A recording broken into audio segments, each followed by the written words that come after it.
একদম পল্লবী, কাফরুল, মাফরুল সব আমার ছিল। এখন এগুলোকে আমরা আরও ভাগ করে 2টা ডিভিশন করছি। তো তখন আমার এই অঞ্চলটা অত্যন্ত ক্রাইম প্রন ছিল। বিএমপি বস্তি ছিল, তারপরে এদিকে আরও অনেক বস্তি টস্তি ছিল। প্রচুর অপরাধ হইতো, শুটিং হইতো। কয়েকজন শীর্ষ সন্ত্রাসী এই এলাকাতে বিচরণ ছিল। শাহাদত ছিল, আলাউদ্দিন ছিল, মোহাম্মদপুরে আরও 2 জন ছিল। তখন আমাকে এখানে ডিসি পশ্চিম হিসাবে সরকার নিয়োগ দেয় এবং আমি এই অফিসটাতে দীর্ঘ 2 বছর কাজ করি। তো সেই স্মৃতি ভুলবার নয়, তাই আমি ওই স্মৃতি এবং এই বাসাটা দেখার জন্য মূলত আসছি। এবং এখন এটা ডিসি তেজগাঁও অফিস।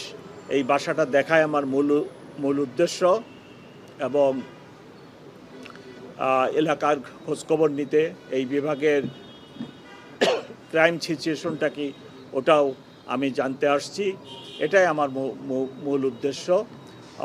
এখনও এলাকায় মোহাম্মদপুরে, বিশেষ করে মোহাম্মদপুর, আদাবর এই এলাকাগুলোতে ছিনতাই খুবই বৃদ্ধি পাইছিল মাসখানেক বা 20-25 দিন, 1 মাস আগে।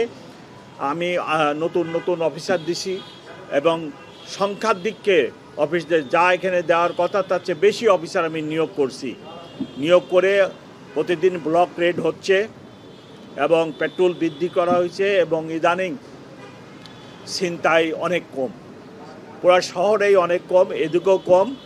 তবে যে ছিনতাই হচ্ছে এখনও এই মোহাম্মদপুর, বসিলা, আদাবর, শ্যামলী এইগুলোতে হয়।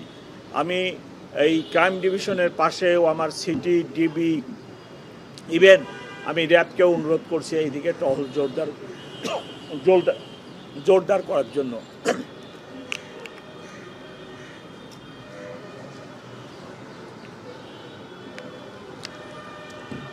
তো আমি আশা করি যে ছিনতাই অচিরেই বন্ধ হবে এবং আমরা সেই চেষ্টা চালাই যাচ্ছি।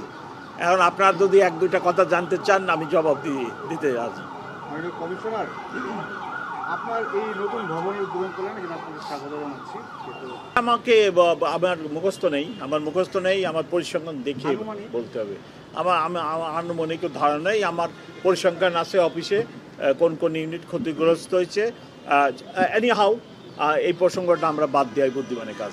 কমিশনার, কালকে তো আওয়ামী লীগ আপনার হরতালের আহ্বান করেছে ফেসবুকের মাধ্যমে, এইটার বিষয়ে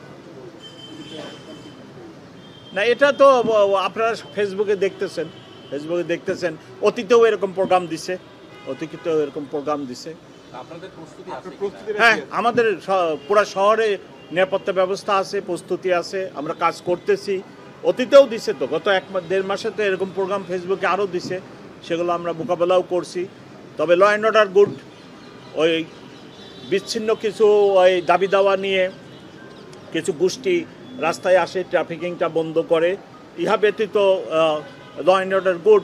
ছিনতাই কমে গেছে এবং অন্যান্য অপরাধও সিগনিফিক্যান্ট নেই। সিগনিফিক্যান্ট থাকলে তো আপনারাই পেপারে পত্রিকায় দিতেন। আপনার সিগনিফিক্যান্ট কোনো অপরাধ হচ্ছে বা ঘটনা হচ্ছে, এটা কিন্তু পেপার পত্রিকায় দেখবেন নাই। আমাদের এখন যেটা মূল সমস্যা সেটা হলো যে নানা গোষ্ঠী আপনার তাদের দাবি দাওয়া নিয়ে রাস্তায় নামতেছে এবং রাস্তায় নেমে রাস্তার ট্রাফিকটা বন্ধ করে মানুষের ব্যাপক সাফারিংস হয়।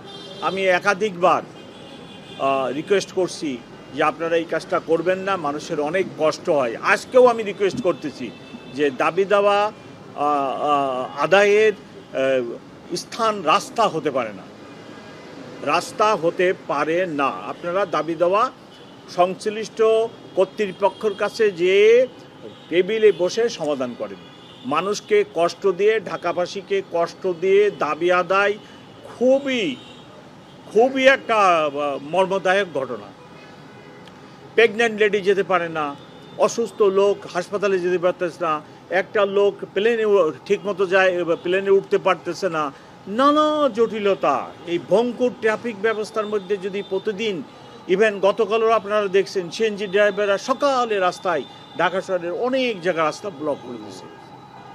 শাহবাগে প্রতিদিন, গতকালকেও আমি নিজে গতকাল শাহবাগে গেছি, শিক্ষকদেরকে রিকোয়েস্ট করছি যে আপনারা জাদুঘরের সামনে এখানে বসে থাকেন, আমি কিচ্ছু বলবো না, আমার অফিসাররা আপনাকে কিচ্ছু বলবে না, আপনি সারাদিন বসে থাকেন, কিন্তু দয়া করে আমার এখানে যে আমার ট্রাফিকটা বন্ধ করেন না।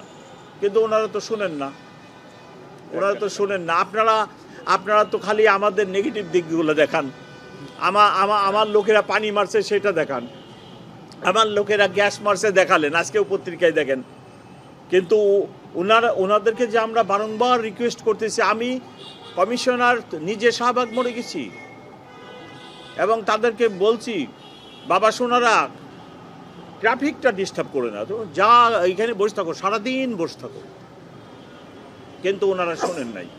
এই ব্যাপারে কি আপনারা সরকারের সাথে কথা বলছেন কিনা? মানে না, এখন সরকারের সাথে কথা বলার সব ডিপার্টমেন্ট মন্ত্রণালয়ের সাথে পুলিশের ধারে কথা বলার দায়িত্ব তো পুলিশের না। আমি ওই কথাটাই বলছি যে সবকিছু পুলিশকে নিয়ন্ত্রণ করতে হবে। হ্যাঁ, এটা শিক্ষা মন্ত্রণালয় করুক, যে ইন্ডিভিজুয়াল মন্ত্রণালয়গুলো তাদের সমাধান করলে আমাদের রাস্তায় ঝামেলাটা কম হয়। তো আমরা ওনাদেরকে রিকোয়েস্ট করি।